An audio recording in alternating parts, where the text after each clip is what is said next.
gang. I was in the heart of it, where it all happened, in the dark of it. I'm talking all the graphic. Do I ever miss a block? Man, they all asses. I think it's heaven at the top till it all crashes. I was functioning with the rep cause I was one of them. Look, every soldier around kept a gun on them. Everything looking for him, running up on them. I got some pictures in my mind, I could never post them. It was explosive every day, we made a show of it. Tried to get rich and died trying, had to go for it. A generation off the killer made you know of it. But it's hard to be proud when you're grown from it. The clear wrong of it seemed right then. A fraternity, your brother stay fighting for respect and a disrespectful environment. Damn, the danger in the trenches was exciting. Life is the kill, at least that's how we move. And your word went nil, had to show and prove.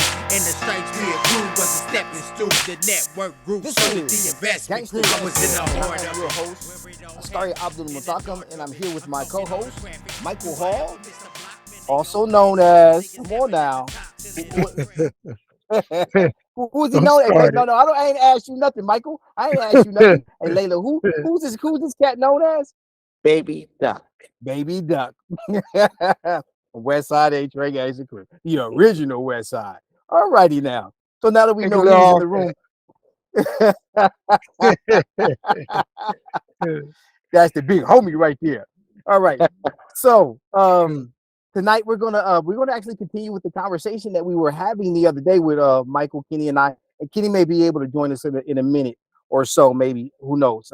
He's out and about, and he says he's gonna try to make it home to get in here with us. Yeah, you of course, Layla, would have heard the conversation because you listened to that particular podcast. You would have heard the conversation that we were having concerning the trauma that we experience as children before we enter into gangs. And a part of that conversation was about some of the trauma that sexual trauma that happens in our community, both with males and females. And we were actually talking about this in the podcast. It didn't make it on air because we had to for time, but we actually were saying that we need a female perspective, somebody who can give us an understanding of some of the things that we were talking about. Just we were talking from a male perspective, and clearly we weren't hitting all the notes correctly. So we want you to come here tonight and talk to us about that. We want to talk about what you understand to be the childhood traumas that people experience before they enter into gangs or in gang infested areas, that kind of thing. So what do you say? Given the fact that you heard the podcast, talk about that first. Like, what do you think was where the notes were wrong or right or whatever, and then give us your spill on what you say about the trauma. I appreciated how you all three of you touched on child abuse, because that's what it is. Yes. And our generation and those before it were wrought with child abuse, and that was disciplinary. And many parents, I remember one brother said, "My grandmother beat me like she did," she said, "so the police wouldn't have to." And so we see that this is not something that's natural to us as a people, and it came over from slavery and that fear for life, and also that degradation and the lack of humanity that was instilled upon us as chattel slaves. Yes. We didn't bring that back from Africa. We wasn't all kings and queens in Africa, but we did not bring that back. We did not bring that here from Africa. Absolutely. So, and in your experience with respect to what happens in Black communities with young ladies, with young girls, that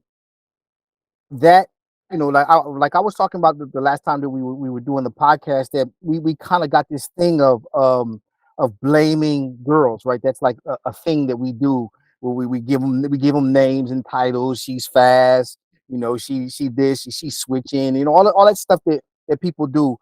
So talk to me about that, about how young women's bodies, when they're developing, when they're when you're young, and you walk different, females walk differently than men, and how's it, or has it been your experience that people do that? Tell little young girls who are not even thinking about the way they're walking, telling them that they're walking sexually, or that people in our community were telling our young girls that what you're doing is sexual, even though they weren't thinking about that. Was that happening? Well, kids learn from exposure. And so what you're doing is you're emulating what you see on television. You're emulating what you look at as womanhood. You're emulating what you see as getting attention. And you're emulating a lot of us in our generation and this generation too, a lot of the rap videos and the humiliation of women and that being normalized in our community. There's a 6 or 7 year old looking at twerking and she's going to twerk. And so in this society, period, because we do live in a patriarchal society, is pretty much teaching women at a young age that they are to be sexualized by men, looked at by men, and that's their job. So why wouldn't a little girl do that if she knows she's a woman or is going to one day be a woman as she's practicing her womanhood? The same way when she's practicing holding her dolls and playing in her kitchen. That's interesting. I hadn't heard that phrase before. Practicing womanhood. It makes perfect sense. As we males, we actually practice manhood. We emulate what we see Exactly. in male figures around us, and end up trying to copy whatever is going on in our communities. So I hadn't even thought about that women are actually practicing womanhood as little girls. That's interesting. Michael, what do you say about this? Yeah, man. First off, I'm just glad that we have a woman on the show because Right. we needed a woman perspective. I knew we was coming from a male perspective the last time, and I knew we really didn't know a whole lot about what women went through as children growing up, as well as adults. My question is, how do it relate to a mental health aspect? Can you tell me how, like, that would impact a little girl uh, as far as her mental health? Right. I think first of all is to start off as a 6 or 7 year old. And I've seen them. We've been to the parties, we've been to the picnics, and seeing the dance contests, and the little girls start twerking. There's always somebody, little girl, who starts twerking, and everybody. Sometimes they let them twerk. Sometimes somebody's like, no, no, no, don't do that. Regardless of that, it's no excuse for a little girl to be molested because of how someone else is viewing her sexuality or her sexualism. That to molest, to rape, and a lot of times in the societies we live in, because they are male dominated, that becomes an excuse. But there is no excuse for that. At the same time, there's no excuse to beat a woman, and so we're dealing with two different outlooks on navigating in the hood as a man or navigating in the hood as a woman. Right now, we see all this Me Too, different. I didn't grow up in the Me Too age. I didn't grow up in the age when we were growing up. Date rape wasn't even a thing. It's just you shouldn't have been in the room with that boy. You got it. And so many of my friends, and myself included, have either been raped or they have been almost raped and had to fight their way out of it. When we look at even the book, this is what brought me to Asada Shakur, because I found myself in that situation as a young girl. And I lived with my dad. He taught me to box. I had uncles. They was always play fighting with me. So I had that tomboyish girl. But still, there's no excuse because so many of my friends weren't able to get out of that. And I found myself in that situation and I was fighting, scrapping. It was going down. I got to the point where I was going to break this dude. His face was like, hi, one of the guys, this is my homeboy. He in the other room acting like he don't hear me and this dude in there thumping. And Right. so his mama's face almost got broke. He was, oh, because mama going to come home and she's going to have a problem. But later in life, when I'm telling folks about this dude we're talking as adults now, I was 14, 13 years old. My homegirls were like, he raped me. He raped me. He raped me. And I could see that because this dude was like really, it went from kind of play fighting because you kids to now you got your arms down, you're trying to take your pants off. You're like, whoa, whoa, whoa. But this is how we have to deal with our community, and it happens all the time. And I wasn't even looked at as rape when we was growing up like that. Right. That was just looked up at you being fast. What was you doing in the house with those boys? And how'd that happen to you? Right. And it was a part of, you know, this is gangster, so let's, keep it real, that this it was a part of gang culture to treat Exactly. women in that fashion. when we were in that time. That was a part of the actual gang cultures. Like, like running a train was like having a some kind of medal badge of honor. Like, trying to Right. do and that was a part of the way that young boys in that culture grew up in their teens and manhood and started treating women. And it didn't, I guess it doesn't stop until you grow out of it. That's one of the insidious parts of gangsterism, is that you kind of, you know, treated homegirls. And back then, homegirls, like I said on the last podcast, homegirls now are turned up. Like, they'll dump you out trying something like that now. But Right. Right. back then it was an entirely different story. That was what they like, it, not expected, but is what they accepted, because that was who was it? There was no one to turn to. Everybody in the community, like you said, was like, "Oh, you shouldn't have been in that room. The hell you going in there with them gangbangers for? What you thought was going Right. to happen?" You know. So Absolutely. that's a very interesting perspective. Yeah. And that, if go ahead, Big Duck, Baby Duck. Sorry. Now I was just gonna say, and I can just, I really can't even imagine, but as a woman, as a little girl growing up, that had to have had a big impact on her. Like that had to have messed with her real, with her mental state real tough. Like we can only imagine with a young girl being raped and nobody believing her, how that affected her. Right. And even before now, it's even worse for the girls because social media is huge to the part that there's no like gracefulness, there's no humility or humbleness where these little girls' sex tapes come out and they're like, whatever, whatever, pay me or pay me no attention. It wasn't when I was cool, it wasn't cool to be on the blade. When I was young, it wasn't cool to be Right. on the Right. that's cool now. It wasn't cool for us. That was like, Exactly. ooh. So Right. now it's like it's to me it's gotten worse because Yeah. now you got these young girls, they have to be having trains run on them because they're getting paid to have trains run on them.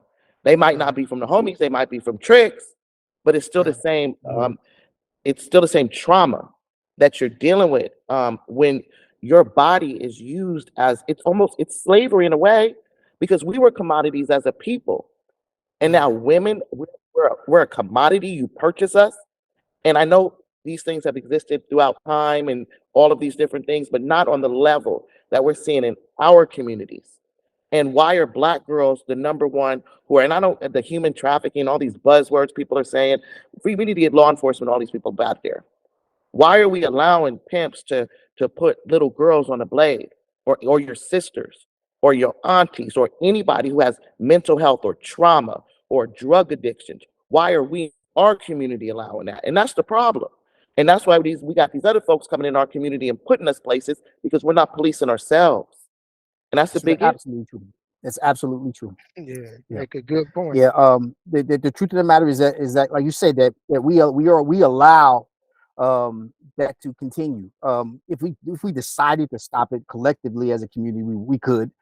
There's absolutely no question about that.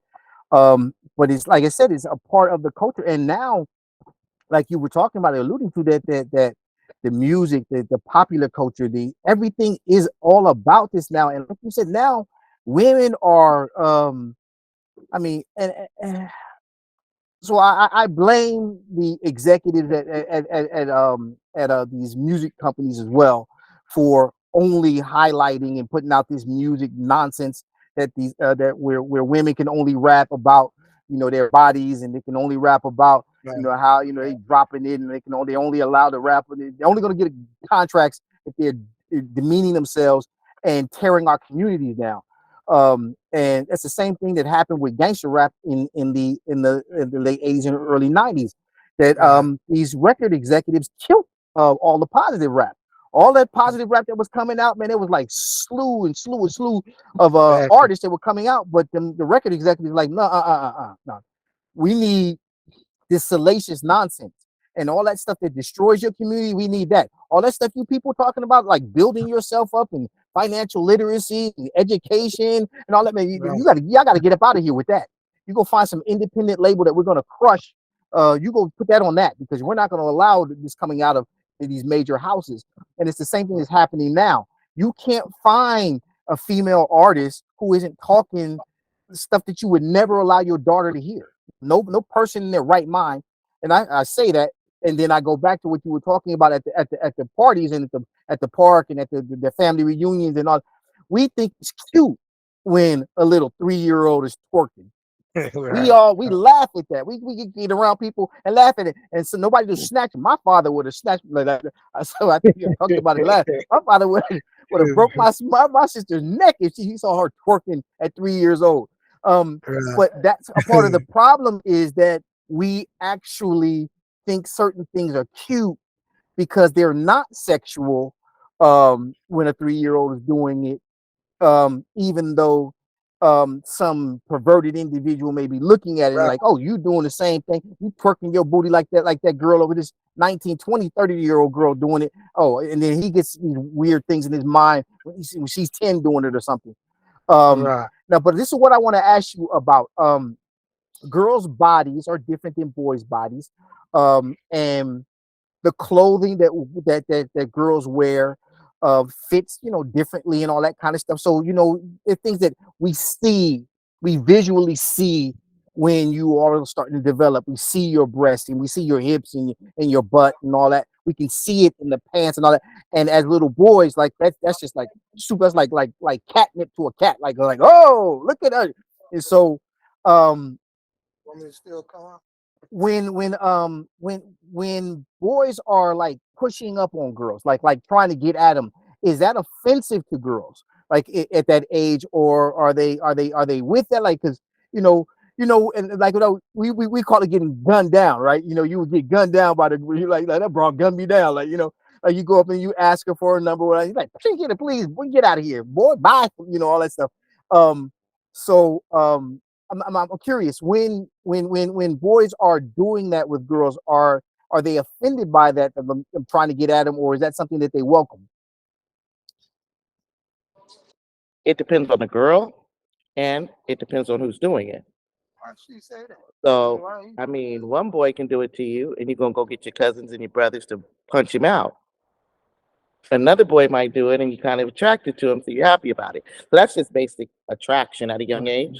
And that exists at any age, right? When we're coming, you're talking about sixth, seventh, eighth grade, when folks are starting to come out. It's based on what is that girl and her trauma is going to indicate the type of man that she's going to, or her lack of trauma, or great household, or religious beliefs, whatever those things are going to indicate where she's going to go as far as choosing a man. Because I do strongly believe that, particularly in this society, women choose men.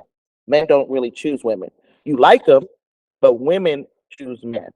And so the type of man that you're going to choose has a lot to do with what you've gone through, where you want to go, and all of those generational traumas and personal trauma that you've endured.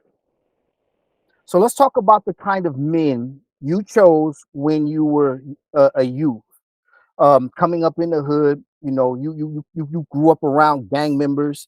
Were you attracted to gang members? Was an attraction? And if you were, what was the attraction with respect to the bad boy, so to speak?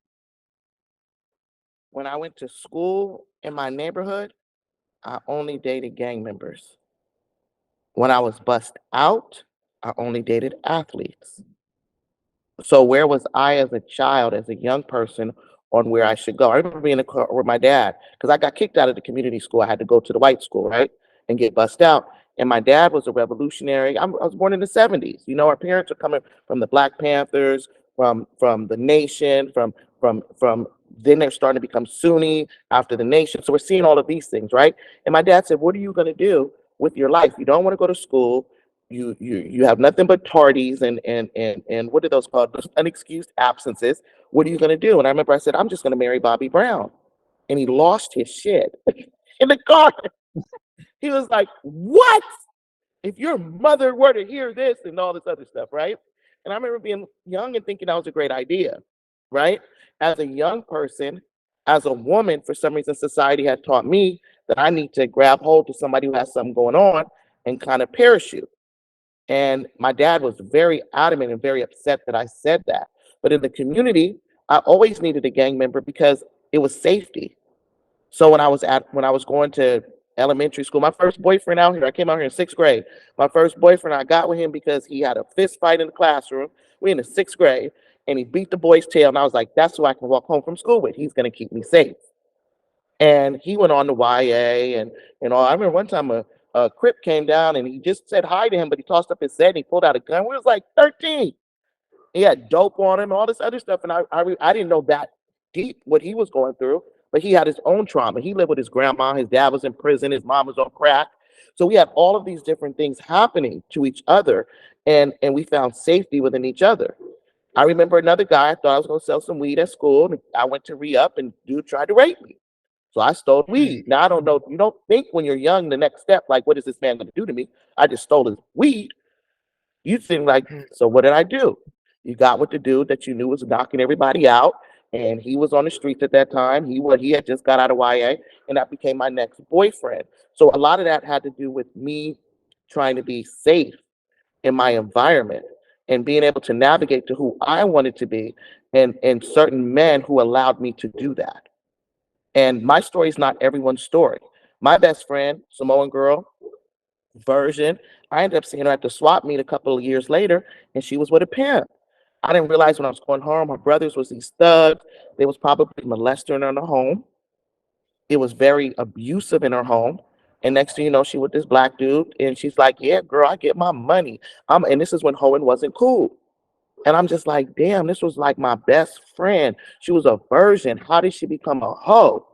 You know what I'm saying? And that's so her trauma was different, navigating and where her safety was on getting out of that household and already being violated as a young lady.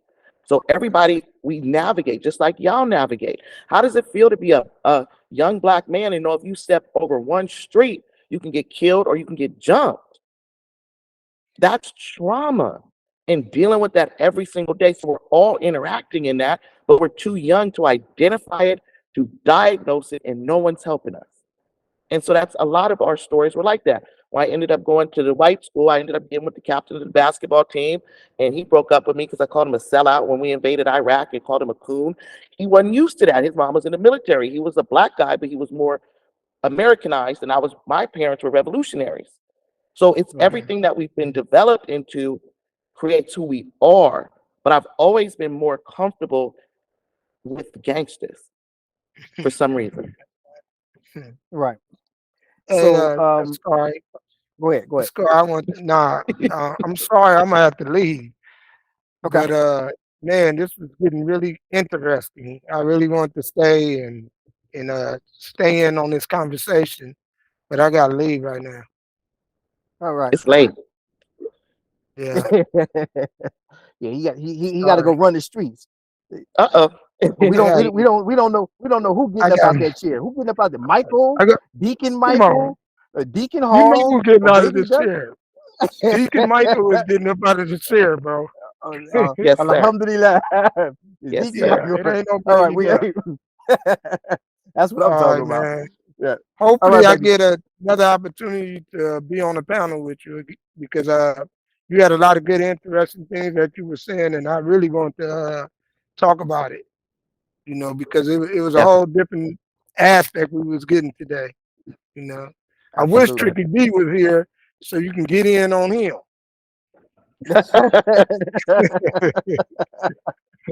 So you I have go the in like, All utmost right, respect for both of you. Utmost respect. thank you. oh, thank you, bud. Thank All right, bro. All right, Michael, Get I'll at you holler at you. later. Yes, All sir. right. Yeah. All right. So Layla, you were saying that um it was very interesting. You were saying that when you were young, you were navigating the environment. And I know absolutely that's what we do, young boys who are end up in gang culture. That's what we're doing. We're navigating the environment. We all have dreams and aspirations when we're little children, and they don't involve spending the rest of your life in prison or dying at before you're 18. Um, so one of the fears that many gangsters has is that they won't live to be 18, right? Or they won't live to be 21. That's a real fear that young black men have growing up in these tough neighborhoods. So what were the fears of young black girls like that? What were the counter fears to young black girls in those neighborhoods? That's interesting. I don't think our fears were life or death like that. And it also where I grew up in our neighborhood, class does matter. You know what I'm saying? So just not even being in a black neighborhood is like where we live. We would be considered we're not middle class to white people, but in our neighborhood we were middle class. So we had more because my dad had a good job. You know what I'm saying? So then I Right, had homegirls who was living in the projects. I didn't live in the projects. right, So all of that still matters on what you want to do and who you want to be. Girls start doing hair young. They start, you know what I'm saying? You start seeing people hustle. It's the same thing, just like the young men do. As far as the long-term goals and aspirations, I don't remember seeing too many growing up. If it wasn't football, basketball, rapping, being a singer, being a model. It was always something like that. We never had that, okay. And a lot of times in families that were able to generationally build, you're going to have a father who owns an insurance agency and the kids are going to be insurance agents. A father who's a lawyer, the kids are going to be lawyers. Or a father who's a construction worker and puts his kids through college. We had some of that. But in right. our community, the jobs when we got out for some reason weren't there. So it was different also as far as when we grew up, how to make a living. But I don't remember, I know I wasn't like, oh, I'm going to be a lawyer or I'm going to be a nonprofit provider. These things, what I do now just ran into me because of life, because of trauma, basically. And a lot of brothers who get out of prison want to work with kids. We all want to make sure what happened to us doesn't happen to them. You know what I'm saying? Right, And right. and make sure we correct these systems. But I don't remember a whole lot of people knowing exactly what they wanted to do when I was Not growing up. what no, no, I wasn't asking about what you all wanted to do. I was saying Okay.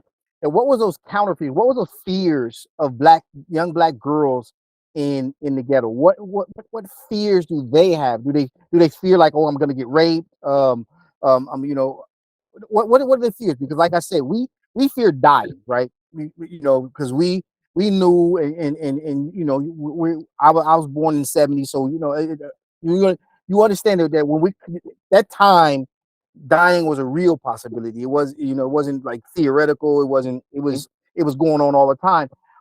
And so what were the fears of the young black girls? And even now, I'm sure you're talking to young black girls now. So what are their fears now? What do they fear in these, because these neighborhoods are traumatic, right? I mean, they are traumatic. So there has to be some fears about um going forward or moving forward or where they're going to end up, those types of things. What were those and what are they now? I know fearing just because of where we live, I always feared I was going to take somebody's bullet, a man who I was with, because that's what happened. So a lot of, you'd hear about the girl get in the car, low rider with the dude, and the dudes come by to shoot him and she dead. And he's fine. I remember being in a house party one time and shooting. They had one of them screen doors that wouldn't unlock from. You had to have a key to unlock it, even from the inside. And some idiot locked it, and somebody started shooting in the house party. So it's there. We're hanging out with y'all, so those bullets are easily. We can get those same bullets. You know what I'm saying? So that's Absolutely. kind of a fear. Death. I don't know if it's as prominent because we can kind of cross the street. We go to a different community. If it's going to be some girls, it's probably going to be a fight. It's not going to be what you guys deal with as men, but we catch y'all's bullets, and that we know this and we see this a lot. So that's definitely a fear. Um, I don't know if we fear getting raped, because normally you don't fear getting raped, you just get raped.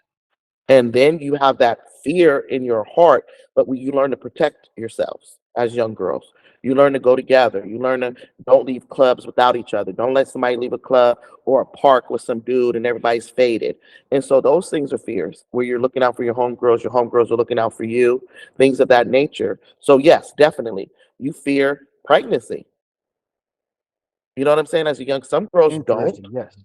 but a lot of us do. And we fear that, but in that there's not that deeper discussion of not just pregnancy but sexually transmitted diseases, and the people that have died of AIDS in the community, who are gone because they let some man who was having sex with other people come and have unprotected sex with them, and seeing these women die and their children be orphans. That's a reality. every community. But Black women have a very high HIV rate. And it's sad because there's so much shame in what's going on. Like, we think gay men have pretty much wiped out HIV in their communities. Why? Because their shame was gone. They don't care. They're like, I'm gay.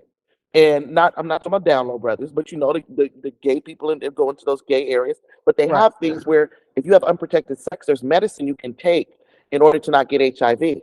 Black women don't have that medicine. So basically they're just getting HIV. And there's an assortment of other things that was my fear when I was little. My fear was becoming a drug addict. That was a fear of mine when I was growing up. Somebody lacing your blunt, and next thing you know, you out there and you a smoker. And because I grew up right out, everybody who was before me had done crack cocaine. Our generation didn't. So Right. we were the drug sellers. Well, taught by the other generation who did both. But we didn't do crack like they did crack. You know what I'm saying?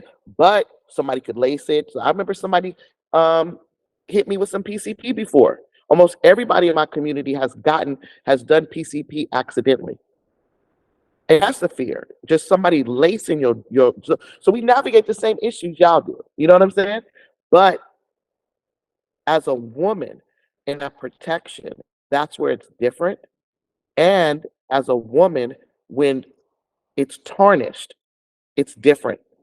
Men aren't, society might say you're tarnished, but the inner workings of your community won't necessarily say that. The gangs, a woman, everybody's going to say you're tarnished. And Right. so that has a lot to do with it too. Right. Right. That's crazy. Because I want to talk about that because this is about mental health and trauma, right? And I want to talk about that aspect there. Women are expected in gang culture to be available for sex, right? That's the expectation. If you the home girl, you're supposed to be getting down, type of thing. Or at least that was. I'm not certain how it is now. I hope not, but I'm probably same thing. In any case, you were talking about HIV and the unprotected sex, and I remember the pressure that we would put on young girls to have sex, right?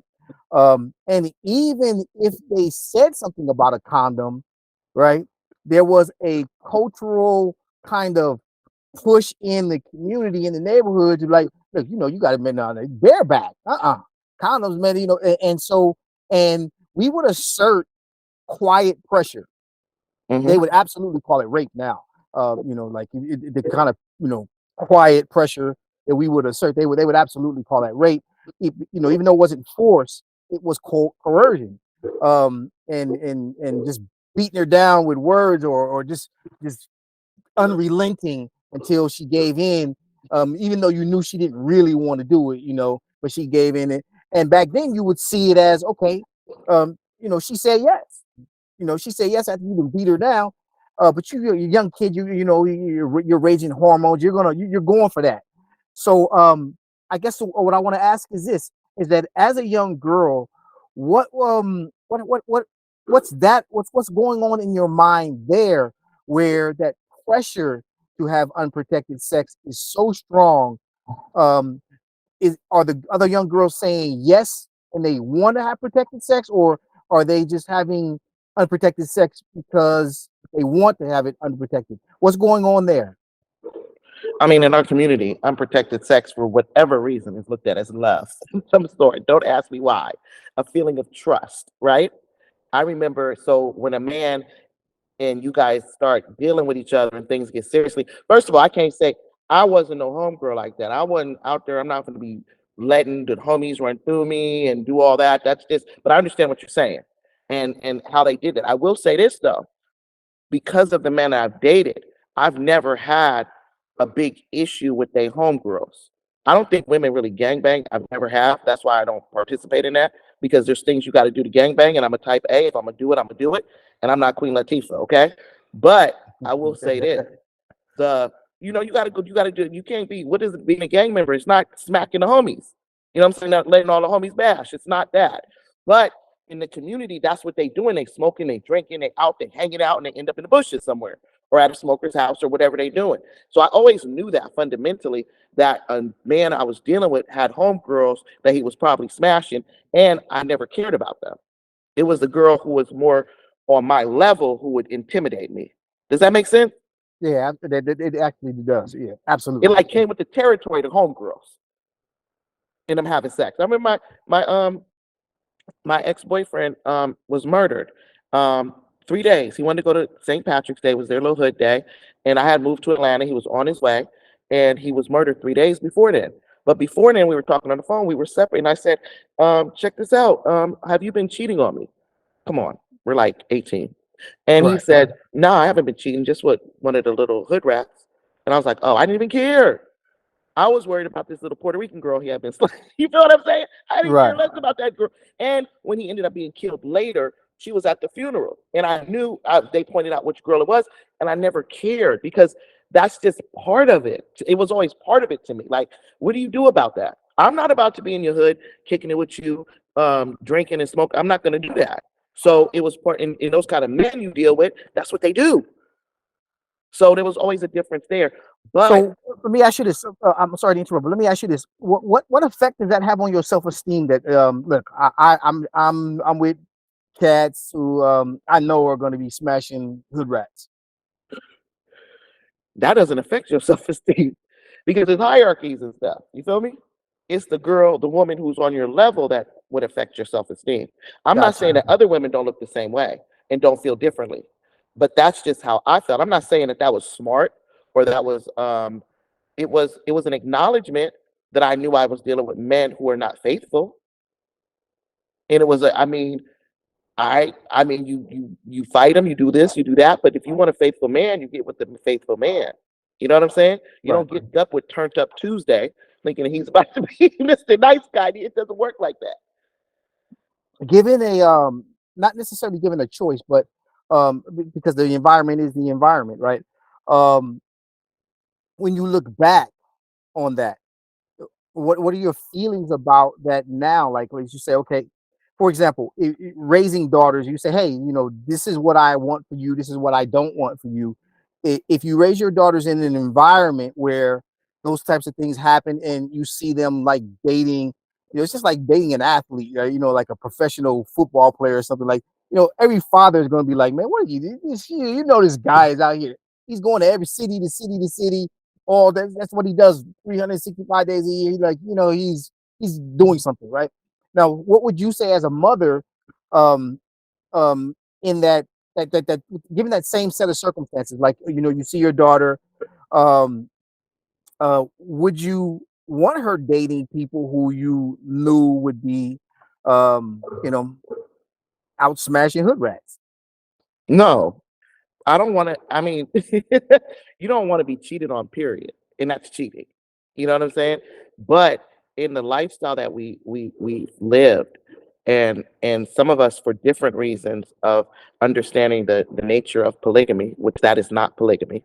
It's a very bootleg, unsafe form. There Right. is an understanding that it depends on what your morals are. As when I got older, I came to the conclusion that African men are naturally polygamous. That's where I got as an adult, as a young person, it was just navigating through things in the hierarchy of life. I'm wifey. He's not going to ever show this girl to me. He's not going to kiss this girl if I'm around. She got to shut up. That's how it's looked at. So it's a whole Right. different kind of thing. And it's patriarchy because he wouldn't have allowed me to do that. I wouldn't have wanted to do it. But even if I did, he wouldn't have allowed it. Absolutely, absolutely. So now, let me ask about this. The the traumatic upbringing that happens to black people, period, in ghettos, male and female, have an effect on all of us. Um, um, our next episode, we're actually going to be talking about the trauma of prison, right? We're going to be talking about what happens to us as we go to prison. Hopefully, we can get some sisters who are in the joint. I know some people, so hopefully they'll be on the podcast as well to talk about the female side of prison life. But there are real traumatic impacts that you will never shake. Right? You go to prison, you will never be the same again. You will come out a changed person, and there is nothing that will ever change you back completely to what you were before you went to prison. Um, but that's also true of growing up in these neighborhoods, right? Um, I, for the first 12 years of my life, grew up in a white middle class neighborhood, right? And then I came out to California in 1982, and I got dropped off in the middle of South Central. Wow. And I was changed in ways that I can never go back to that kid who the innocent little kid in Jersey. That's never going to happen again. Yeah. Because the stuff that I've seen and experienced is with me to this very day. Yeah. Now, what do you say about that? That what are the effects, male and female, of growing up in environments where police feel like violence is their right? Right now, where I grew up, like police officers would never behave the way LAPD was behaving in the 80s and 90s. When out there, where I grew up, that wasn't even it wasn't even a thought. You didn't even think of police like that because they didn't behave like that. They police very differently in very different neighborhoods. Um, so not only that, the gunshots, the murders, the fear, the open, and like we were talking about, the open kind of cultural acceptance of rape of young girls who are associated with gang culture. All that. What kind of impacts do you believe that has on the people who are growing up in those neighborhoods? Mine was similar to you. My first 10 years, 11 years of life were in New York, Long Island. And even though I lived in an all Black and Puerto Rican neighborhood, Long Island is like a suburb. It's not the city, it's not the Bronx, it's not Harlem, right?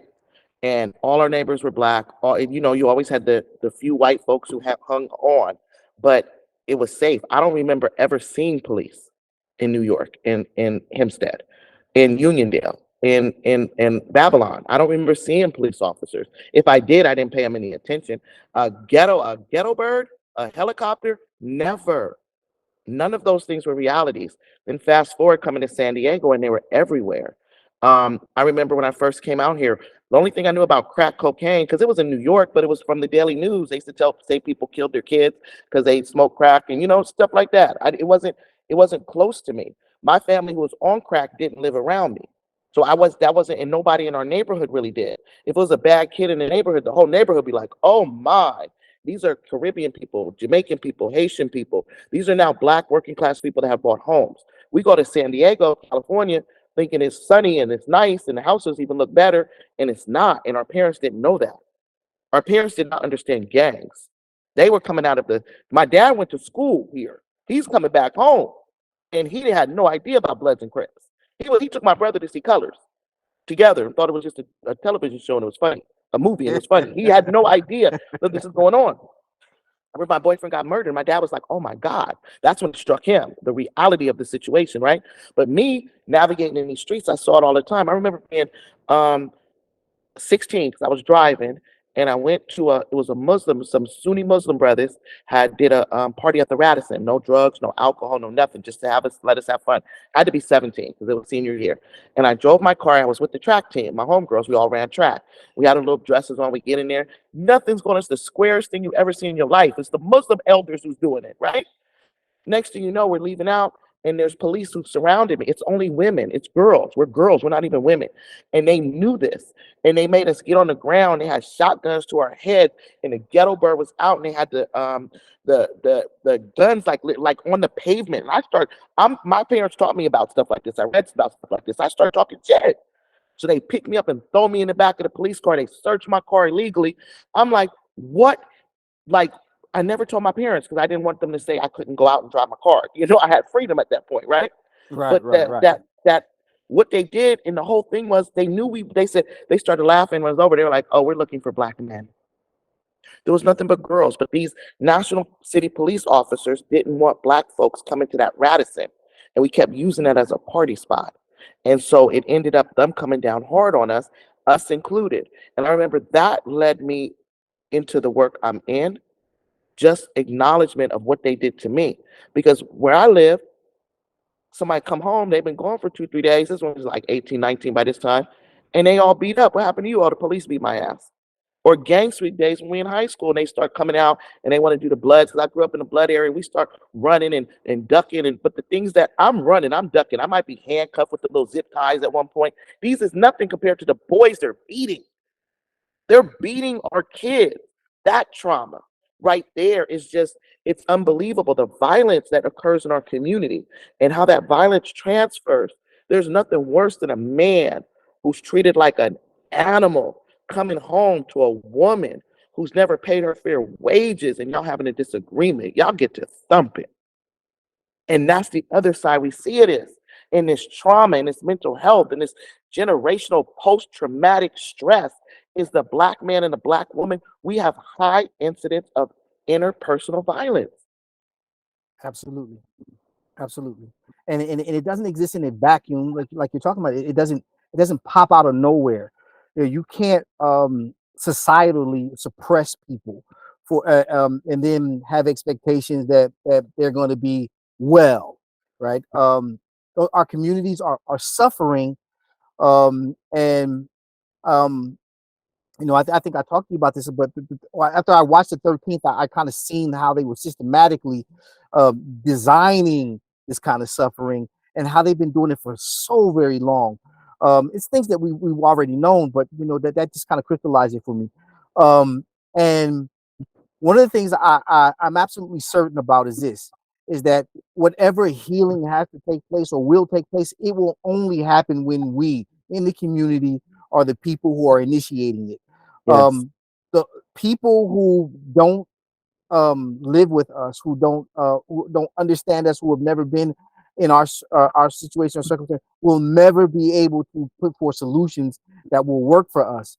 But we Nope. have to be a little more brave than we've been. Like we were talking about in that last episode, we gotta stop with carrying on generational nonsense. Um, and if we don't figure out a way to be able to tell somebody, man, that's crazy, and we're gonna knock that off. You need to knock that off. If we don't figure out what those things are and start addressing them, then we're just going to keep having this conversation over and over and over again. I remember I was in college. When I was at UCLA, we used to um, have these kind of meetings where we would talk about the issues that were going on in the community. And I used to be struck by the fact that whatever we were talking about was the same thing that people were talking about in the 70s, right? The 60s and the 70s, and now I look back in the same conversations that we're having now, right? Were the conversations we were having back then. When Rodney King got when the cops got acquitted for the Rodney King beating, I was a student at UCLA. We go downtown to protest, and I'm standing in front of police cars, trying to act tough and whatever I'm doing down there. But we were really seriously, excised about what happened with Rodney King and the fact that they just let these dudes off after everybody in America saw what they did, right? Hmm. Um, when they did that to George Floyd, right? All I can think about every time I watch, and I watched the entire trial, but every time I watched the video of this pig sitting on, and I when I say pig, I'm not saying all cops. I'm talking about this pig who was putting his knee on this man's neck, looking up like, "Hey, this is okay." Right? Look, I don't know what y'all so upset about, but this is standard operating procedure. We kill niggas. That's what we do, That's right. right? And that's all I can think about is like this dude is like everybody's telling him that he's killing the man, and he's just looking up like, What's wrong with you people? Something wrong with y'all? This is what we do. That was his mentality. But that was the same thing that happened with Rodney King. The same exact thing. So we keep having these conversations over and over again, because society has decided that this is the way that they're going to treat the darker skinned folk in this society. Additionally, when I say society, I want to be crystal clear.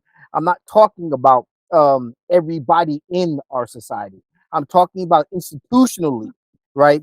That's what's happening. Like institutionally, we recognize that there's still issues with housing. There's still issues with jobs. There's still issues with education. There's But certain issues bro, with policing. right, you're right about all that. Just really quick, because I want to touch on that because the people say I'm not racist. I've never owned slaves. I'm not a racist. Nobody's saying you are. You uphold a racist system and you do it with glee, and you benefit from that system and you do it with glee. So you uphold slavery still to this day and have no issue with it. If black folks and brown folks did not vote to jump in, the majority of the Anglo-Saxons in this country would have Trump, and Trump would continue. And more prisons would be built. I'm not saying the Democrats are any better, bro. The liberals can be just as bad. But openly, they have no problem with that openly because the majority of them vote that way. So you might not be a racist, but what are you doing after you've benefited from my people being enslaved for 400 years and are still benefiting from that? What name would you like me to call you? Yeah. Yeah, I see. I don't know if I struggle with that whole dynamic. I don't think I struggle with it. I'm just in a very different place, and my place is this, right? That Hmm. I don't care. I honestly don't care about racist, non-racist, whatever, right? Right. Because the truth of the matter is, I can't look into your heart and determine what you are or not, right? And like you say, you don't have to be racist. If you're not black, you don't even have to be racist. There's no reason for you to be racist. The system has already been set in places that we were so far behind that nobody has to actively put their foot on our neck anymore, right? If you just let us be right now, we couldn't catch up. We could, but it would take a long time. But But they but still my won't let it be. but my point is that we have to figure out ways in our own lives, in our own communities, to rise and to be great and to do what we need to do, irrespective of what everybody else is doing. And I'm gonna give a shout out to certain people like Earn Your Leisure, right? That podcast is like an amazing avenue where black young professionals are just saying, hey, look, this is what we're doing. Even if it's even people who came from the street, this is what we're doing, and we're not asking anybody's permission. We're not asking anybody to give us any institutions to give us these grants or these this or that and the others. They're not asking for them because they say, hey, look, we're gonna move forward. And then there are other institutions that say, hey, look, we are asking for the grants because we belong. We have a right for as much right to these or whatever, but we're going to use these to do what we need to be doing. Right. And that's the kind of place I'm at, is where that we need to just do what we need to do, because I don't see power structure relinquishing power. I don't see in Democrats. There's no difference between a Democrat and a Republican to me at all. Not a dime's worth of Right. difference to me. One is more honest. Yeah. Thank you. One is more honest. There is that difference. Um, but for me, it's like I don't care. Like I don't care who's in power or not, except for the courts. That's the only reason I even care that Republicans don't get elected. The only reason I care that I don't. The only reason I don't want Republicans elected, um, is one reason alone, is that if they're in power, they're going to stack the federal courts with these ultra conservative judges who are going to devastate black communities. That's that's what I believe. So that's why I don't really want a whole bunch of Republicans in power. That's the only reason. I don't care about their policies. Their policies are no more detrimental to me than Democratic policies, right? It's but when it comes to what laws will or will not be enacted, that's the place where a lot of things are happening. But again, I say we got to figure out ways to move ourselves forward, because like we were talking about the trauma and that we experience, That's an experience that we have. We understand and recognize these are the things that have happened to us. These are the things that are happening in our community. We are the people who are uniquely qualified to go into those spaces and offer solutions. And there are no solutions coming from outside of our communities, right? And I And think not it's because they important. don't Yeah. mean well, but they have absolutely no idea. The things that you were Right. talking about, I had no idea about some of the things that you were talking about, and I was there, Right. right? Because I'm not a woman. Right. I think I'm with you, and we could probably talk a lot about um, the system of the United States and the different entry points of oppression. But most importantly, is us focusing on. We can walk and chew gum at the same time, but the majority of our work is us focusing on building up within our community and doing it together cooperatively and doing with it integrity, honesty, and morals. And I think that's very important. And as a Black woman, and I don't want young Black women to follow my footsteps, but some of us older Black women can look towards the prisons as far as building up the family unit. Not with a man who's coming out who's going to beat you, not with a man who's going to come out and cheat on you left and right, but if it's a sincere thing in understanding that our households mirror slavery households now with the lack of men and the men that are in there. But it's not just so you can have a boyfriend. It's not just because you're lonely. Marriage is a contract. It's a contract for the betterment of both people. The romanticism is not even that important.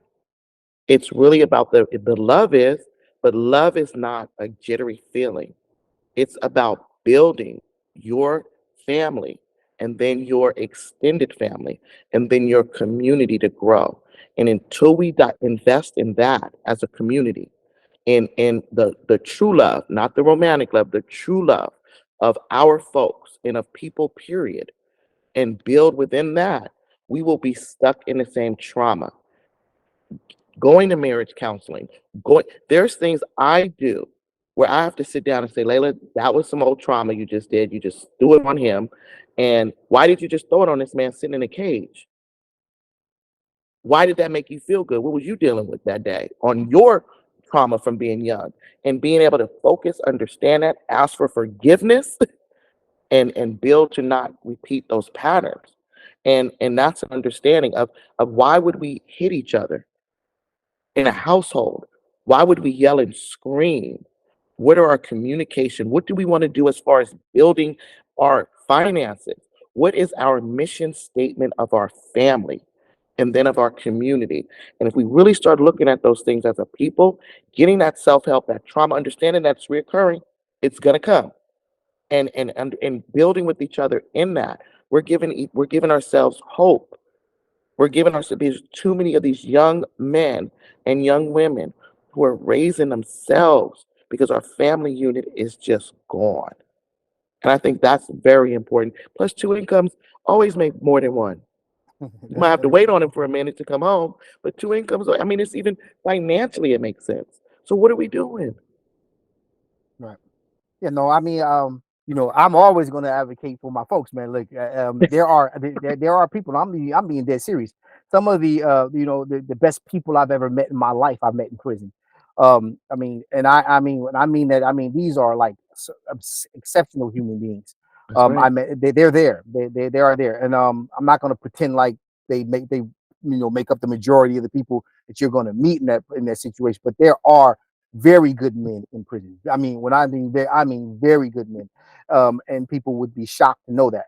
Um, and closing this out, I want to ask this particular question. So you're a top manager at a nonprofit.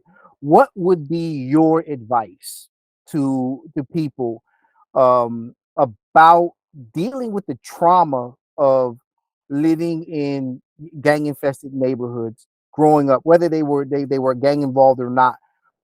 Where do you send people for help if they come to you and ask for help? What are the kind of resources that you know of in you're out in San Diego, so San Diego area, that people can access when when they're dealing with this stuff, when there's somebody trying to get off of drugs or somebody trying to get out the streets or whatever? Where do you send these people? Your daddy's murdered in gun violence, and you're a young man trying to make it, or a young woman trying to navigate. You know what I'm saying? Your mother's killed by her boyfriend. One of the places is Open Heart Leaders in San Diego, and there are others because I've done different letters to get folks out of prison in LA. But really, we need to look at culturally appropriate mental health services, and that's where it's falling. Because if you don't even understand where we're coming from and what we've dealt with, it's going to be like watching The Sopranos. You see what I'm saying? It has to be Absolutely. someone who, it has to be culturally appropriate. She never made him get better. It has to be culturally appropriate. It has to be someone who can do that. A problem with many of our mental health providers in our communities is they don't accept Medi-Cal. And so right now, what I'm doing is I'm using my ability to work in nonprofits and build nonprofits and start increasing their funding and different things to help one of the sisters. She's a brilliant woman, but she's getting that same locked out situation that other of our mental health providers had back in the days, and that's that inability to accept Medi-Cal. I didn't know the system. I know campaigns, I know passing laws, I know these things, but it's similar from what I'm hearing from her as running a campaign. So we need to, as organizers in the community who run campaigns on the police, we need to run campaigns on the state and do a power analysis to see who's the decision makers in understanding mental health funding, to run a campaign on them to make sure that Black and brown providers, culturally appropriate providers, are given the correct, the necessary support in order to help our folks as we work in the community and we release the stigma. And we're doing a lot of good work there. A lot of folks are like, okay, I'm ready to do some counseling. Okay, I'm ready to do. And that was different back in the days. That was a big stigma if you were looked at as crazy.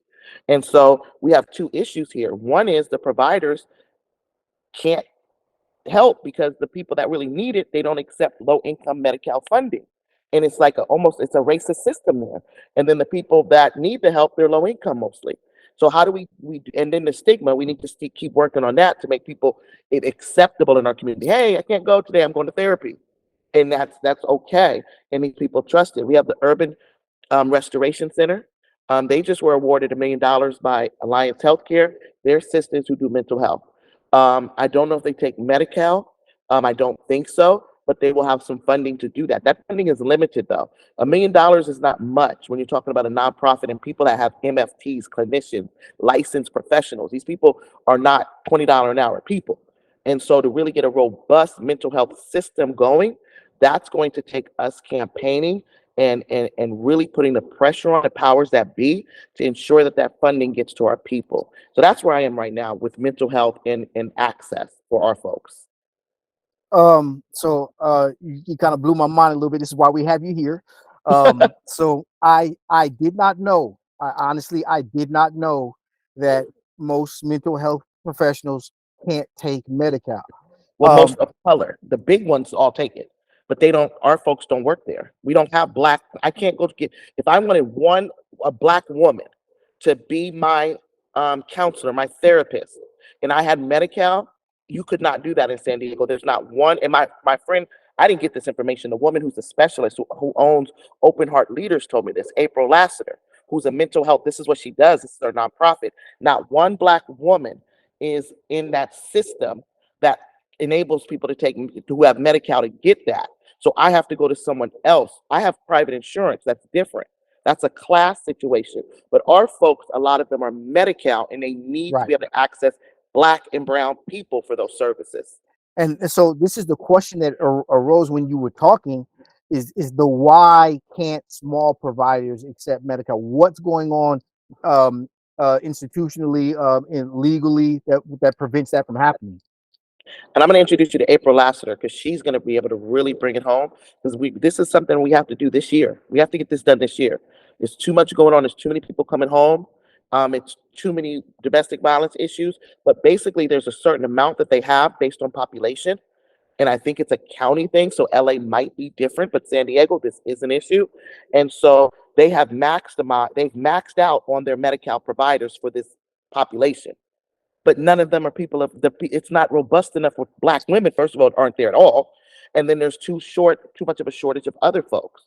So there needs to be some kind of policy change, and it might be at the Board of Supervisors. We're still doing a power analysis on this, but on who's the decision makers and what do we need to change in order to get our folks into that system.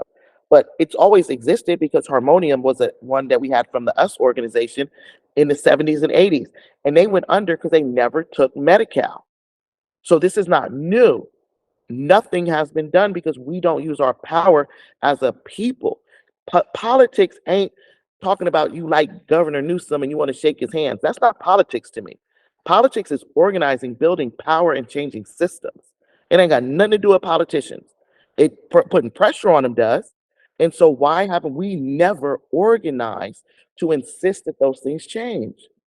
So that I'm clear, because what I'm hearing you say is that if a healthcare provider right now wanted to help our community and say, hey, I'll accept Medi-Cal, they can't because they've been capped. The big boys get a cap, and once they fill that cap up, then the small people can't. Exactly. Wow, wow, Exactly. Big wow. business.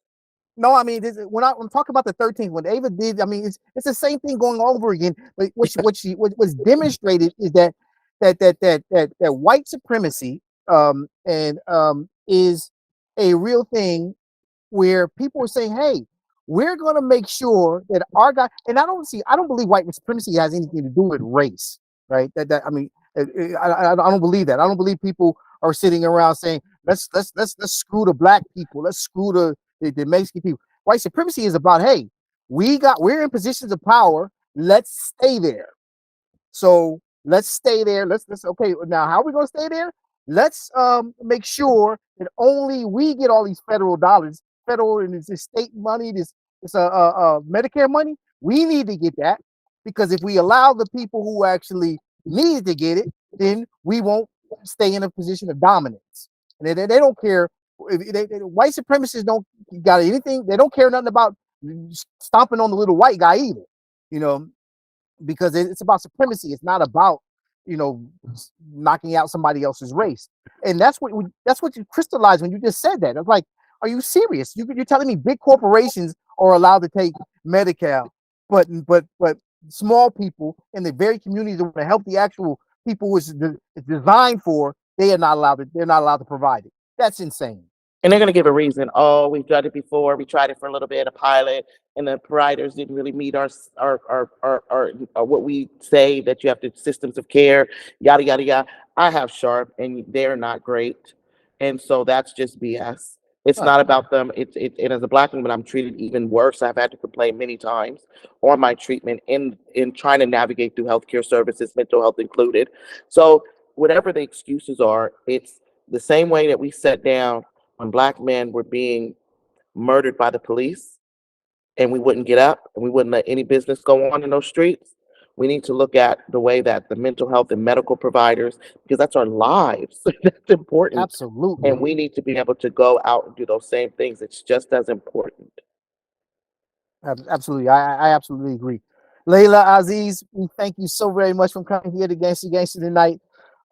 We all learned a lot. But that's, we learned a lot about what it means to be a little black girl growing up in those environments, things that we hadn't even thought about. We absolutely learned some things on the policy side. I personally am kind of appalled that that the system, that's blatant. Would you the things that you were talking about with respect to Medicare? That's a blatant attempt to kind of maintain the big boys, the big business, big pharma, and such, and the hell with all the people at the bottom who actually need these services.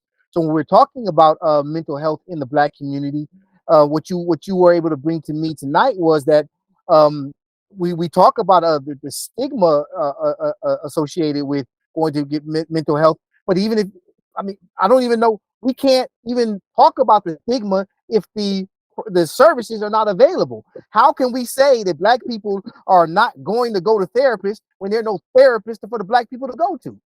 Right. So you absolutely educated us here tonight, and we thank you for joining us. We're absolutely going to have you back. Full disclosure, Layla is my boss. We don't do bosses. This ain't no plantation. Okay, she's something more than There's I am areas in the I have organization. leadership in, and there's areas you have leadership in, bro. Yes, And we'll know absolutely. when those areas are. So so give us shout out to your organization, please. Pillars of the Community, located in Southeast San Diego. And that their website is POTCSD.org. And we have a new website. We just need to launch it. So that should be coming soon. Same web address. okay. Cool. All right, so that will wrap it up for tonight. We wanted Kenny to come in. He wasn't able to be here. Nope. So Michael wanted you to talk with Kenny because he wanted you to get on him about some of the things he was saying about women. But we'll have to wait for another date and time. Okay. I had no malice towards the brother. None. And he has no malice either. He's a sweetheart. He like he said, he's cute. Brother, thank you for this platform. This is amazing. Yeah, this. I mean, I'm absolutely thrilled to have people like you come on because, like you said, like I said, having this platform, I'm able to actually learn things I would have never learned before, and we're able to share that with other people. So we thank you again for coming, and we hope to do this again soon. This has been Gangsta-Gangsta for my co-host Michael Baby Duck Hall. We're saying good night. Peace. Peace. Yeah. I was in the heart of it, man. I was in the heart of it, where it all happened. In the dark of it, I'm talking all the graphic. Do I ever miss a block? Man, they all answer. I think it's heaven at the top till it all.